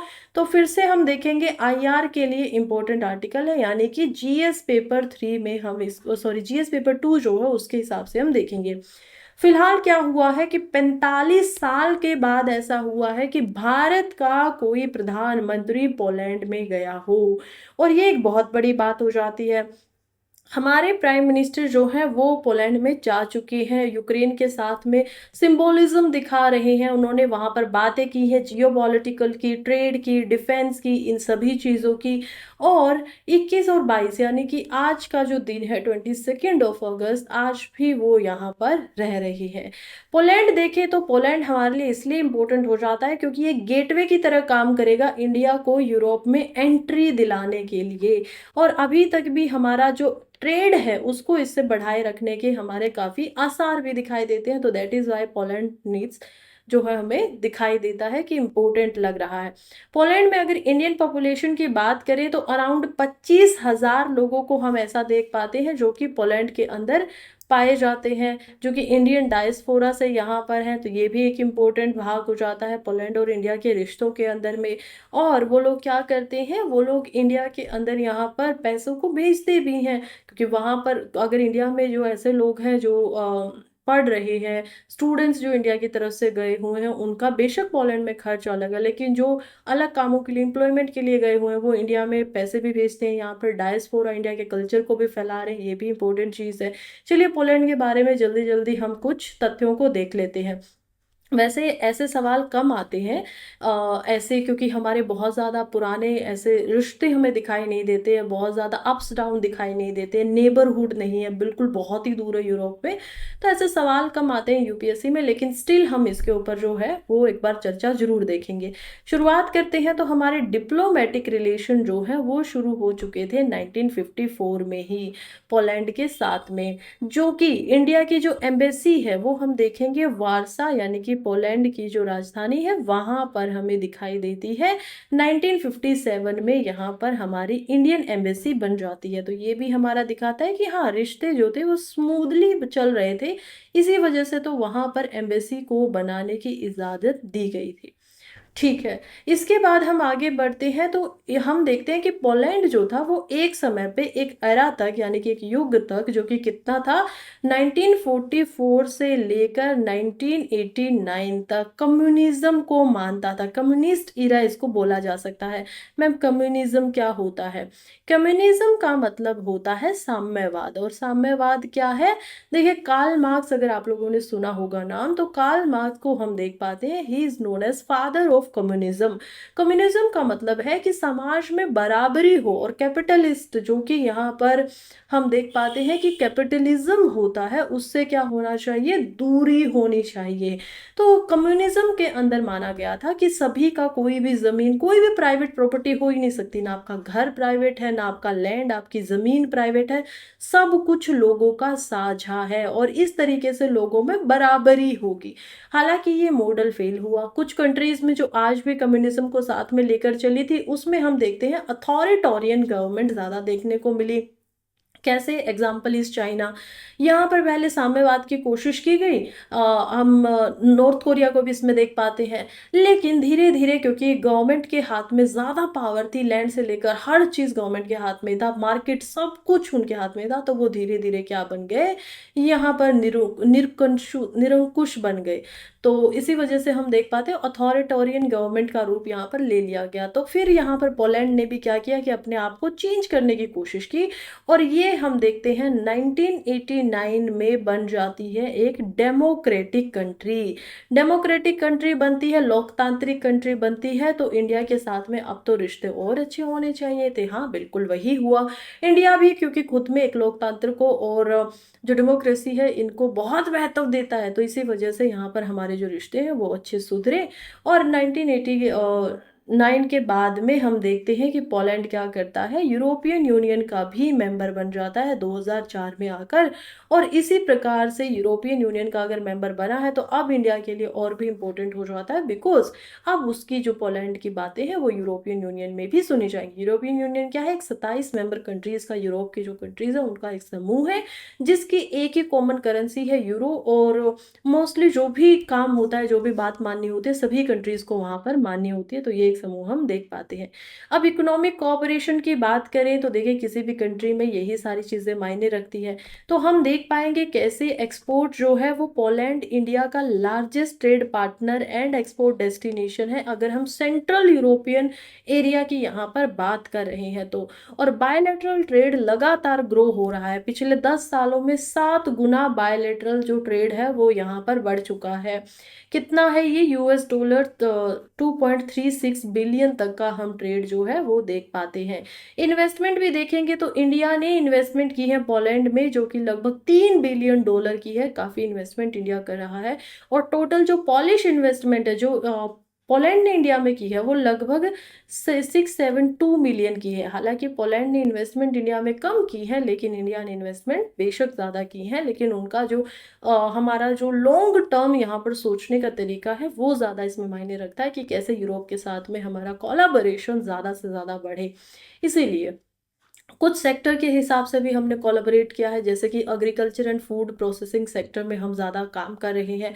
इंफॉर्मेशन टेक्नोलॉजी को भी हम इसमें देख पाते हैं। टेक्सटाइल सेक्टर में हम देखते हैं कि कैसे यहाँ पर इंडिया जो है वो 3 से 73% तक का जितना भी ओवरऑल जो टेक्सटाइल है उसमें होल्ड करता है शेयर इंडिया की, तो ये भी इम्पोर्टेंट हो जाता है। माइनिंग जो है वो भी इम्पोर्टेंट है। पोलैंड के अंदर क्लीन कोयल टेक्नोलॉजी का इस्तेमाल होता है और वो इंडिया के अंदर भी उन चीज़ों को भेजता है, जिसमें इंडिया में भी माइनिंग यहाँ पर क्या हो जाती है, ईजी हो जाती है, या फिर जो एनर्जी प्रोडक्शन है वो क्लीन हो जाता है, तो ये भी इम्पोर्टेंट हमें दिखाई देता है। पोलैंड को अगर हम देखें तो यहाँ पर हम इंडिया को देख पाएंगे। जब हम आगे बढ़ेंगे तो मैं आप लोगों के लिए थोड़ा बड़ा कर देती हूँ। जब हम यूरोप में जाएंगे तो देख पाएंगे यहाँ पर रशिया, यहाँ पर बेलारूस, यूक्रेन कंट्री, और यूक्रेन के साथ में बॉर्डर लगता है पोलैंड का। पोलैंड का जो बॉर्डर है वो जर्मनी के साथ भी लगता है। यहाँ पर हम स्विट्जरलैंड को देख पाएंगे, इसके साथ भी लगता है। और बीच में हम यहाँ पर लग्जमबर्ग, तो लग्जमबर्ग को भी देख पाएंगे और वहां पर भी इसका बॉर्डर जो है वो लगता है। चलिए नेक्स्ट आर्टिकल बात करें, Jupiter probe to stage first lunar earth double fly by मोन्योर। देखिए अभी ये यहाँ पर बात हो रही है एक स्पेस मिशन की, ऐसा स्पेस मिशन जिसको 1 साल पहले जुपिटर के लिए यहाँ पर छोड़ा गया था। स्पेस मिशन का नाम है जूस, बिल्कुल सही सुना आपने, जूसी इसका नाम है, और जूसी नाम आप लोगों को याद भी रखना है। इसके बारे में हम बहुत सारी डिटेल्स अभी मैं आप लोगों को बताऊंगी, थोड़ा कॉम्प्लेक्स है, कोशिश करूंगी साधारण रूप से करके आप लोगों को समझाऊं। इसी वजह से हो सकता है कि कई चीज़ों को रिपीट करना पड़े, तो इरिटेट ना होइएगा, कोशिश करिएगा कि आपको ये पूर्ण रूप से समझ में आए। शुरुआत करते हैं तो सबसे पहले देख लेते हैं जूस की डेफिनेशन से। जूस का मतलब होता है जुपिटर, जूसे यहाँ पर हम देखते हैं आईसी मून एक्सप्लोरर, यानी कि हम क्या करें, जू से बनता है जुपिटर, आईसी से बनता है आईसी, और ई से बनता है एक्सप्लोरर। हमें पता है जुपिटर के पूरा जो हमारा सोलर सिस्टम है सबसे ज्यादा नेचुरल मून्स है या सैटेलाइट्स है, और उनमें से जुपिटर के कुछ ऐसे मून्स हैं जो आइस से बने हुए, यानी कि उनकी सतह पे हम आइस को देख पाते हैं। अगर आइस है तो लाइफ भी हो सकती है, जीवन भी हो सकता है। तो उसी पॉसिबिलिटी को सर्च करने के लिए इस मिशन को भेजा गया है। कौन भेज रहा है मैम, ये भी बता दो। नासा भेज रहा है? नहीं। इंडिया भेज रहा है? नहीं। इसरो? नहीं। इसको भेजा गया है ESA के द्वारा, यानी कि यूरोपियन स्पेस एजेंसी के द्वारा। और ये और भी कंट्रीज के साथ में कोलैबोरेशन है, 15 से 16 कंट्रीज ने और मिलके काम किया है, लेकिन मेनली इसको जो लीड और हेड कर रहा है वो ESA ही है। तो अगर आपसे प्रीलिम्स में सवाल आ जाता है तो आपको ESA यानी कि यूरोपियन स्पेस एजेंसी को ही टिक करना है। एनीवे अब इसको समझने की कोशिश करते हैं। सबसे पहले सोलर सिस्टम को देख लेते हैं। यहाँ पर हमें हमारा सन दिखाई देता है, इसके बाद हम इसको मार्स को देख पाएंगे। ये जो लाइन आप देख रहे हैं ये इसी वजह से क्योंकि ये ऑर्बिट करती है सन के अराउंड में। देन हमें वीनस दिखाई देता है, फिर हम अर्थ को देख पाते हैं और फिर हम मार्स को देख पाते हैं। उसके बाद एस्ट्रॉइड्स की बेल्ट आती है, उसके बाद हम यहाँ पर सबसे पहले जुपिटर को देख पाएंगे, फिर सैटर्न आएगा, नेपच्यून आएगा और इसी तरीके से हमारा जो ये पूरा का पूरा सोलर सिस्टम है वो हमें दिखाई देगा। यहाँ पर हम मेट्रोइड्स को भी देख पाते हैं। सो ये हमें समझ में आ गया है, ठीक है। तो जुपिटर की लोकेशन हमें समझ में आ गई है कि एस्ट्रॉइड बेल्ट्स के बाद में है और अर्थ से काफ़ी दूर भी लग रहा है, ठीक बात है मैम। और ये पहले जो चार हैं इनको टेरेस्टोरियल या जो इनलैंड हम बोलते हैं वो भी बोला जाता है प्लैनेट्स, और ये जो बाहर के हैं चार इनको क्या बोला जाएगा, आउटर प्लैनेट्स। ओके, अब मिशन क्या है। मिशन में देखेंगे तो हम देख पाएंगे कि यहाँ पर यूरोपा, गैनेमाइड एंड कैलिस्टो ये ऐसे तीन मून हैं जो कि आइसी मून है और इन्हीं को यहाँ पर पढ़ने के लिए इसको भेजा जा रहा है। अब इसको भेजा कैसे जाएगा, इसका पूरा का पूरा टाइम क्या होगा, क्योंकि ये 1-2 साल में नहीं पहुंचेगा। इसको वहां तक पहुंचने में पूरे 8 साल लगने वाले हैं और इतना महंगा, ये जो इतनी इन्वेस्टमेंट किया तो इतना टाइम क्यों लग रहा है इसको पहुंचने पे, यही हमें समझना है। ये फोटो जो है इस पे आप पूरी तरीके से रिलायबल कर सकते हैं, क्यों, क्योंकि ये खुद ब खुद यहाँ पर भेजी गई है या फिर अपलोड की गई है यूरोपियन स्पेस एजेंसी के द्वारा ही। उन्होंने बताया कि 2035 तक, ये 2034 से 35 तक यहाँ पर जो गैनीमाइड है वहां तक रहेगा। इसकी शुरुआत हुई थी, हम देखेंगे यहाँ पर 2023 में अर्थ से ये ऊपर जाता है। उसके बाद 2024 में ये लूनर यानी कि थोड़ा बहुत ऐसे घूमता रहता है अर्थ के अराउंड ही। 2024 के अगस्त के अंदर अब हम देखेंगे कि ये क्या करने वाला है, अर्थ के थोड़ा नजदीक आएगा और अर्थ की ग्रेविटी को और मून की ग्रेविटी को खींचकर अपनी स्पीड को बढ़ा लेगा, क्योंकि इतना फ्यूल हम नहीं डाल सकते, इतना खर्चा हम नहीं कर सकते कि फ्यूल के ऊपर ही इसको जुपिटर तक भेज दिया जाए। तो ग्रेविटी का हम सहारा लेंगे, फिर ये घूमता रहेगा घूमता रहेगा और थोड़ा सा ये क्या करेगा, यहाँ पर हम देखेंगे एस्ट्रॉइड बेल्ट तक पहुंच जाएगा, क्योंकि अभी तक इसकी स्पीड इतनी नहीं बढ़ पाई है। फिर ये 2025 और 2026 में क्या करेगा, 2025 में ये वीनस के पास जाएगा एक बारी स्लो होने के बाद में, और वीनस की ग्रेविटी को लेकर फिर से आगे निकलेगा और एस्ट्रॉइड बेल्ट तक पहुंचने की कोशिश करेगा।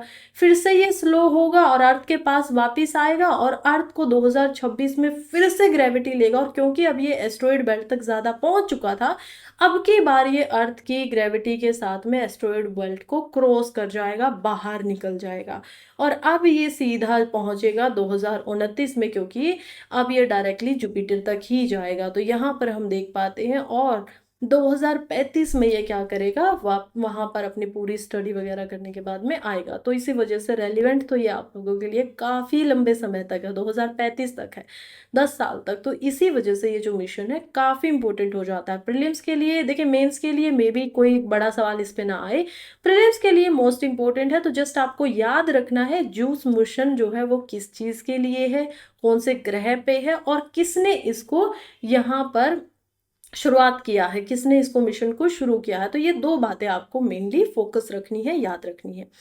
चाहे तो आप इसको लिख भी सकते हैं अपने नोट्स वगैरह के अंदर में। नेक्स्ट आर्टिकल, एंड काफ़ी इंपॉर्टेंट आर्टिकल है लेकिन थोड़ा सा हम इस पर डिस्कस करेंगे क्योंकि इसके बाद वाला जो आर्टिकल है ना that is probably the most important article of today. आज मैंने बहुत आर्टिकल समझाए हैं आपको मेंस के लिए, लेकिन वो फिर भी बहुत इंपॉर्टेंट हो जाता है। क्या आर्टिकल है चलिए समझते हैं। यहाँ पर ये कह रहे हैं कि क्रिएटिंग एम्प्लॉयमेंट की बात की जा रही है लॉन्ग रन के लिए, हमें लंबे समय के लिए एम्प्लॉयमेंट को लेकर आना है, लेकिन ऐसा कुछ होता हुआ ज़्यादा दिखाई दे नहीं रहा है। बजट में 5-5 स्कीम्स को यहाँ पर इंट्रोड्यूस तो किया गया था और बोला गया था कि बहुत सारी जो कंपनियां होंगी जैसे कि 500 जो टॉप कंपनियां हैं उसके अंदर ट्रेनिंग करने के लिए, या जो हमारे जो बच्चे होते हैं एजुकेशन जब वो कंप्लीट करते हैं, ग्रेजुएट्स जब वो बनते हैं, तो जब उनको जाना होता है किसी कंट्री में अप्रेंटिसशिप करने के लिए, तो तब हम देखते हैं कि उनको ये मौका दिया जाएगा। ऐसी गुहार जो है फाइनेंस मिनिस्टर लगाती है। उसके अलावा भी 1 लाख करोड़ रुपए अगले 5 साल के लिए एम्प्लॉयमेंट जनरेशन के लिए यहाँ पर दिए गए हैं। लेकिन ये कहते हैं कि मोस्टली जो स्कीम्स बनाई गई है वो ठीक नहीं लग रही है। फॉर एग्ज़ाम्पल आप कह रहे हो कि हम अब जो 500 कंपनियाँ टॉप कंपनियाँ उनके अंदर स्टूडेंट्स को भेजेंगे, वो तो पहले भी लेते थे, उन्हें तो पहले भी पता था। आपने माइक्रो और जो छोटी कंपनियाँ हैं उसके ऊपर ये काम नहीं किया। दूसरी बात आपने सिर्फ़ रिक्वेस्ट की, you do not have made it mandatory, आपने उसको मैंडेटरी नहीं बनाया कि करना ही होगा। तो इस वज़ह से कंपनियाँ चाहें तो जो भी इंटर्न है उनको इंटर्नशिप दे सकती हैं, ना चाहे तो नहीं भी देंगी, तो ये सारी समस्याएँ हैं। तो ये नेक्स्ट आर्टिकल इस पे बात कर रहा है कि सबसे जो ग्राउंड प्लान है यानी कि एक मास एम्प्लॉयमेंट कैसे बनाया जा सकता है, this article is talking about. Article लिखा गया है अमरजीत सिन्हा के द्वारा और ये खुद में एक सिविल सर्वेंट रह चुके हैं। हालाँकि अब ये रिटायर हो चुके हैं, इसी वजह से इन्होंने 12 पॉइंट्स यहाँ पर दिए हैं। इस आर्टिकल के नोट्स भी आपको टेलीग्राम पे मैं ज़रूर बना कर दूँगी because this is a very important article और आप इसको हमेशा के लिए मेंस के लिए रख भी सकते हैं अपने पास में। फिलहाल इन्होंने क्या-क्या पॉइंट दिए, चलिए ज़रा एक बार उस पे बात करते हैं। ये कहते हैं कि बजट के अंदर अनाउंसमेंट तो बहुत अच्छी हुई थी कि 2 लाख करोड़ रुपए यहाँ पर स्कीम्स में दिए जाएँगे। इसके अलावा लगभग 4.1 करोड़ ऐसे यूथ होंगे जिनको जो इससे फ़ायदा है वो होने को होगा। इकोनॉमिक सर्वे ने भी यहाँ पर स्ट्रॉन्ग केस बनाया कि employment is the most necessary thing right now in the Indian जो हम पॉपुलेशन की बात कर रहे हैं। लेकिन सस्टेनेबल एम्प्लॉयमेंट की तरफ जो नज़रिया है वो अभी भी दिखाई नहीं दे रहा है। तो सबसे पहले ये शुरुआत करते हैं अपने पहले पार्ट के साथ में। ये कहते हैं कि हमें सबसे पहले तो डिसेंट्रलाइज़ करना पड़ेगा एम्प्लॉयमेंट को।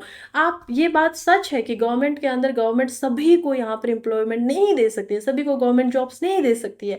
तो इसका मतलब क्या करें? हमें छोटे लेवल से शुरू करना पड़ेगा। सेंट्रलाइज़ेशन होता है पावर को एक ही जगह पर रख लेना।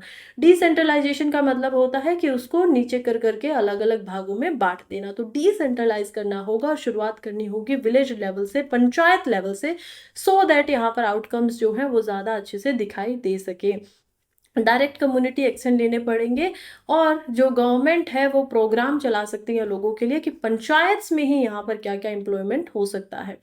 दूसरे नंबर पे ये कहते हैं कि education is the most prominent thing. Education के ऊपर हमें फोकस करना पड़ेगा। आज के समय पे हमारी जो एजुकेशन है, शिक्षा प्रणाली है, उसके अंदर हम मोस्टली देख पाते हैं कि बच्चे जो पढ़ते हैं वो उसका एम्प्लॉयमेंट से कोई डायरेक्ट ताल्लुक है नहीं। और जब नहीं हो पाता है तो reason behind that is skill का, कि स्किल कम हो जाती है। अब आप स्किल को इम्प्रूव करने के लिए शॉर्ट टर्म प्रोग्राम तो चलाते हो, लेकिन उसका भी बेनिफिट नहीं निकल पाता है ज़्यादा, क्योंकि ओडिशा जैसी गवर्नमेंट में जब हम देखते हैं कि शॉर्ट टर्म स्किल जो लर्निंग यहाँ पर हम देखते हैं प्रोग्राम वगैरह है, उनका आउटकम उतना नहीं निकल पाता, ना ही आप उतना सीख पाते हो और ना ही उनका रिजल्ट भी निकल पाता है। दैट्स वाई यहाँ पर क्या करना चाहिए कि हमें हमारी एजुकेशन में बदलाव लाना चाहिए। हमें हमारे जो गवर्नमेंट्स कॉलेज होते हैं, स्कूल्स होते हैं, उनमें मैंडेटरी ये कर देना चाहिए कि कैसे जब भी आप कोई ग्रेजुएशन प्रोग्राम कर रहे हैं तो उसी के साथ में आपको कोई ऐसा सर्टिफिकेट्स भी मिल रहा है जो कि स्किल से रिलेटेड हो सकता है। तो ये काम आपको प्रॉपर तरीके से किए जाने चाहिए। तीसरे पॉइंट पे ये मैं आप लोगों को एक्चुअली ऐड कर करके बता रही हूँ। अब ऐसा नहीं है कि ये सिर्फ 2 ही पॉइंट थे, इसमें मैंने दूसरे और तीसरे पॉइंट दोनों को ऐड कर दिया है कि शॉर्ट टर्म जो स्किल है उसको लॉन्ग टर्म के लिए लेना चाहिए। तीसरा और फोर्थ पॉइंट अब हम देखेंगे तो यहाँ पर बात करेंगे मर्जिंग के बारे में। देखिए, ये कह रहे हैं कि जब हम एजुकेशन पे जा रहे हैं ना, तो हम अलग अलग सेक्टर देख रहे हैं। ऐसे ही हमें नर्सिंग पे भी पूरा पूरा फोकस करना चाहिए। हमें पता है कि इंडिया के अंदर में नर्सिंग जो है या इंडिया का जो मेडिकल इंफ्रास्ट्रक्चर है दैट इज़ क्वाइट गुड, और अब हमें उसको इंटरनेशनल स्टैंडर्ड के हिसाब से बनाना होगा, क्योंकि बहुत सारी ऐसी कंट्रीज़ है, for example Kuwait, for example हम देख पाएंगे यहाँ पर ओमान को, इज़राइल को, ये सारी की सारी ऐसी कंट्रीज़ है जिनमें जो हेल्थ केयर एक्सपर्ट्स होते हैं उनकी इम्पोर्टेंस है, खास करके जो डेली केयर की नीड है, क्योंकि ओल्ड पॉपुलेशन है, मनी वेल्थ ज़्यादा है, तो वो आराम से अफोर्ड कर सकते हैं। और दैट इज़ वाई इंडिया की तरफ से उनको भी भेजा जा सकता है बाहर एम्प्लॉयमेंट के तरीके से, जिससे इंडिया की जो हुंडी है वो भी बढ़ेगी, डायस्पोरा भी बढ़ेगा, एम्प्लॉयमेंट भी बढ़ेगा। लेकिन इसमें समस्या यही आती है कि हमारे जो इंस्टीट्यूशन होते हैं बेसिकली अबाउट नर्सिंग, वो इंटरनेशनल स्टैंडर्ड के नहीं होते हैं, और यही यहाँ पर प्रॉब्लम हो जाती है कि इंटरनेशनल लेवल पर फिर फिर जो हम चाहते हैं वो रिजल्ट लेकर नहीं आ पाते हैं। तो इसलिए यहाँ पर ये भी ध्यान रखना होगा। फोर्थ नंबर पर हमें फिर से फिफ्थ नंबर पर कम्युनिटी केयर गिवर्स की यहाँ पर बात की जा रही है कि चाहे उसके अंदर हमें जो है कम्युनिटी केयर गिवर्स है उसके ऊपर पूरा फोकस करना चाहिए, सो दैट इंडिया में भी बहुत सारी ऐसी पॉपुलेशन हो जो यहाँ पर काम कर सके। सेवेंथ और एट नंबर पर हम देख पाते हैं ये कह रहे हैं कि किस प्रकार से यहाँ पर जो वुमन है उनको भी लेकर आना पड़ेगा। वुमन को कैसे लेकर आएंगे? देखिए, वुमन के लिए जो अभी सबसे हिंडरिंग कोई चीज़ होती है तो वो होती है उनके बच्चे, उनके इन्फेंट्स। तो हमें क्या करना चाहिए, कई सारे यहाँ पर क्रैशेस को बना देना चाहिए, सो दैट मदर्स जो हैं वो अपने छोटे बच्चों को 5-6 घंटों के लिए ऐसे ही जो डे केयर होता है वहाँ पर रख कर वहाँ पर छोड़ कर आ सके, और वहाँ पर उनकी जिम्मेवारी उनकी पूरी पूरी हो, और उसमें यहाँ पर पब्लिक पार्टनरशिप भी हो, यानी प्राइवेट पब्लिक पार्टनरशिप हो, गवर्नमेंट की तरफ से भी ऐसे जो इंस्टीट्यूशंस है वो करवाए जाए। हालांकि आंगनवाड़ी ऐसा काम करती है, लेकिन उसमें जो होल्डिंग कैपेसिटी है वो उतनी ज़्यादा नहीं है जितनी हमें अभी फिलहाल के लिए आवश्यकता है।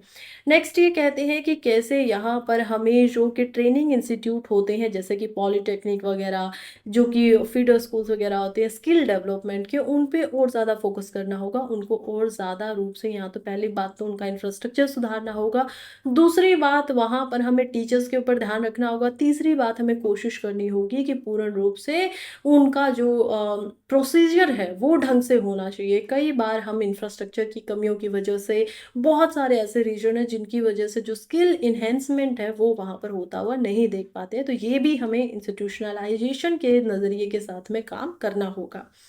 लास्ट में ये कहते हैं कि हमें कैपिटल लोन देने पड़ेंगे, जैसे कि लखपति दीदी वगैरह के जो स्कीम्स हैं वो चलाई गई थी, वैसे ही यहाँ पर और भी लोन्स को दिया जा सकता है जो कि माइक्रो लेवल पर हो, और जिससे जो छोटी छोटी यहाँ पर बिजनेस होंगे वो निखर कर आएंगे, सामने आएंगे, जिससे एम्प्लॉयमेंट ऑलरेडी आप अपने आप ही प्राइवेट जो सेक्टर है उसके अंदर बढ़ता हुआ जाएगा। तो ये बहुत सारी रिकमेंडेशंस है, ये आपको कोशिश करनी है कि आप याद रखें मेंस के अंदर जब सवाल पूछा जाएगा कि देखिए फिलहाल में इंडिया में काफ़ी बड़ा एक एम्प्लॉयमेंट क्राइसिस दिखाई दे रहा है, being most populated country in the world, still we are also known as most unemployed population in our country. तो इस चीज़ के लिए भी हम जाने जा रहे हैं, इसी वजह से आपके इसके ऊपर बढ़ाने के क्या जो रीजंस है या फिर जो सजेशंस है वो क्या हो सकते हैं, तो उसमें आप इन सारी चीज़ों को रखेंगे।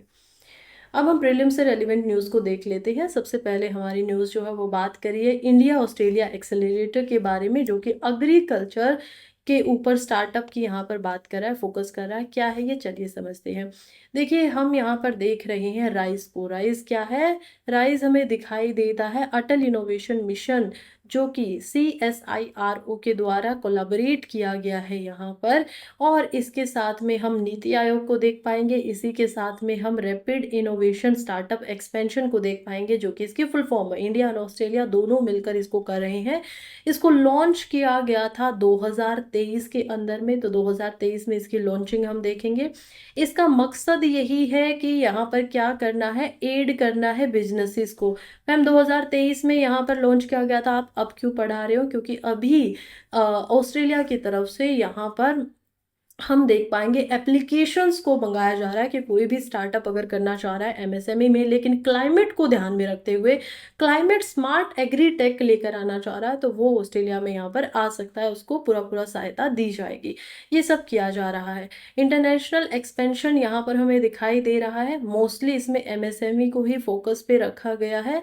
माइक्रो स्मॉल एंड जो यहाँ पर मीडियम इंटरप्राइजेस की हम बात करते हैं उन्हीं को ज़्यादा फोकस में रखा जाएगा।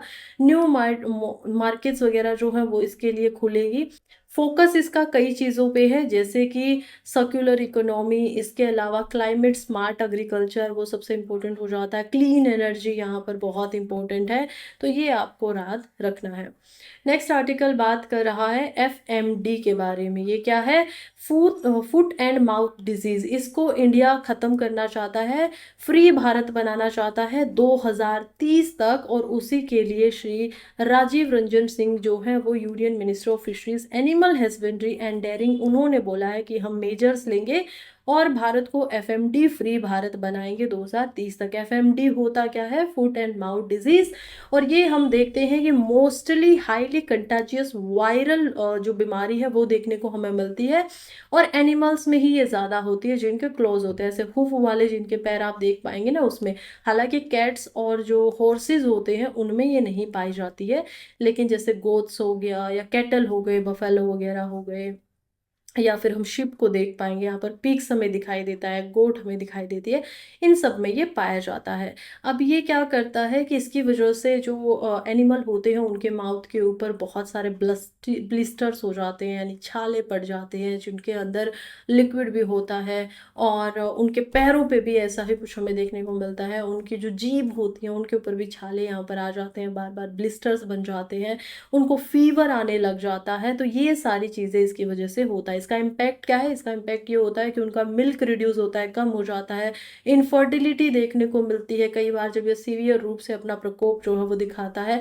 ट्रेड रिस्ट्रिक्शन हो जाते हैं, आप नहीं भेज सकते हो अगर किसी एनिमल्स को ये है, या उसका जो उससे रिलेटेड जो भी उत्पादन हमने किया है उन चीज़ों को आप दूसरी कंट्रीज में नहीं दे सकते हो, एनिमल प्रोडक्ट्स को नहीं भेज पाते हो। तो ये सारे रीजन हैं जिसकी वजह से हम इसको क्या चाहते हैं? ख़त्म करना चाहते हैं।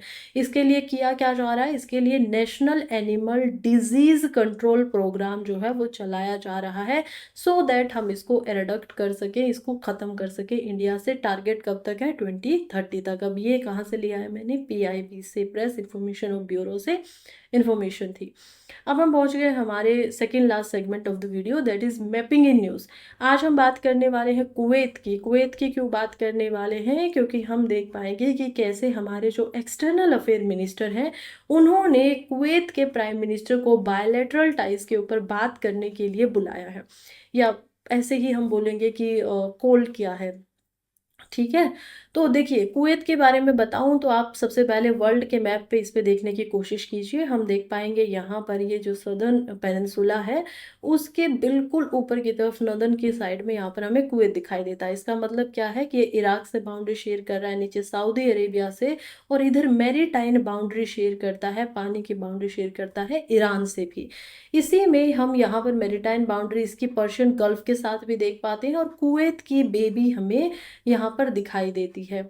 कुवैत में अगर और कुछ मैं आपको बताऊं तो ऑब्वियसली ये जो है ये एक गल्फ जो कॉपरेशन काउंसिल है उसका एक मेंबर है। इसके अलावा अरब लीग का भी ये मेंबर है। ये हम सभी के सभी जो इम्पोर्टेंट कॉपरेशन है खास करके ऑयल कंट्रीज़ की उसमें हम देख पाते हैं। Organisation of Islamic cooperation and OPEC, इन सभी का भी कुवैत जो है वो एक मेंबर है। इसके अलावा इसमें हाइपर एरिड डेजर्ट क्लाइमेट दिखाई देता है बहुत ज़्यादा। ये पूरा रीजन आप देखेंगे कि कैसा है, डेजर्ट का भरा हुआ है, रेगिस्तानी रीजन है। तो हाईली वेरिएबल है, यानी कि बहुत ज़्यादा गर्मी होगी दिन में, बहुत ज़्यादा ठंड होगी रात में, ये हमें दिखाई देता है। टोपोग्राफी की बात करें तो इसमें मोस्टली सारा का सारा डेजर्ट ही, एक्सेप्ट अल जहारा ओएसिस रीजन को अगर हम थोड़ा बहुत छोड़ दे तो, जो कि वेस्टर्न एंड ऑफ कुवैत बे पे हमें यहाँ पर दिखाई देता है। रिवर्स यहाँ पर वदी अल बतन, खोर रिवर, ये बहुत कम ही रिवर है तो इसी वजह से याद रख सकते हैं। और the most important fact about is कि यहाँ पर 6% जो है वर्ल्ड के प्रूवन ऑयल रिजर्व पाए जाते हैं। तो ये भी एक इम्पोर्टेंट फैक्ट इसके बारे में हो जाता है। And this is not less, 6% is a huge number in compare to जो अब हम इसकी लोकेशन की और इसके साइज की बात करते हैं। अब हम हमारे लास्ट सेगमेंट ऑफ वीडियो में आ चुके हैं, that is vocabulary of the day. आज हम जो एक वर्ड है वो समझेंगे स्लैम को। देखिए स्लैम का मतलब होता है किसी चीज को जोर से पटकना या किसी चीज को जोर से क्रिटिसाइज करना। आप किसी को बहुत जोर से डांट रहे हो, ये होता है स्लैमिंग। और यहाँ पर क्या दिखाया गया है, फोटो की मदद से आप देखेंगे कि कैसे ये उसको उठाकर गुस्से में क्या कर रहा है, पटक रहा है। अब न्यूज़पेपर में ये कैसे है समझिए। इन हिज 50-पेज जजमेंट जस्टिस ओका slammed the remark made in the, जो भी रिमार्क बनाए गए थे बाय द हाई कोर्ट, तो ये वो कह रहा है। तो स्लैमिंग को इस तरीके से आप इस्तेमाल कर सकते हैं। नेक्स्ट वर्ड यहाँ पर बात किया जा रहा है क्रैशेस की। अब ये क्या है? ये होता है जहाँ पर आप मदर्स जो होती हैं वो अपने बच्चों को डे केयर में छोड़कर अपने काम वगैरह पर जा सकती हैं। तो देखिए, fifth, create community cadres of care givers to run creches universally so that woman can work without fear. तो ये हम देखेंगे कि इस प्रकार से इस्तेमाल होता है। एनीवे आज हमारा जो वीडियो था, न्यूज़पेपर था, वो अभी कंप्लीट हो गया है। Thank you so much for being here. जो भी अभी तक यहाँ पर मेरे साथ जुड़े हुए हैं, दिल से आप सभी का धन्यवाद। आई नो आप लोगों को वीडियो अच्छी लगी है, तो इसी वजह से वीडियो को लाइक भी कर दीजिए, मुझे भी हौसला मिलेगा, इससे मैं और अच्छी वीडियो आप लोगों के लिए लेकर आऊँगी।